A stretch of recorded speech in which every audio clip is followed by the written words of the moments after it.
Connect the mount.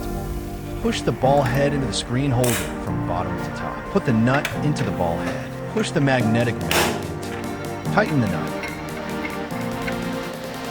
Without tearing the red film, put the mount on the car screen to test it. Custom made for Toyota RAV4 models equipped with a 10.5-inch touchscreen. Extra adhesive tape for replacement or reinforcement. Adjusted from bottom to top for the optimal angle. Install the mount.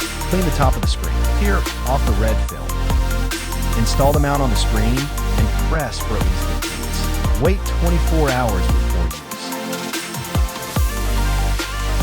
Here is the installation option for another mount base. Custom made for the 2026 Toyota RAV4. Push the ball head into the mount slot from right to left. Insert the nut into the ball head. Push the MagSafe bracket into the ball head. Tighten the nut. Install card slot up and hazard button. Press the four corners repeatedly with your fingers. Make sure the holder is secure before use. After sales service,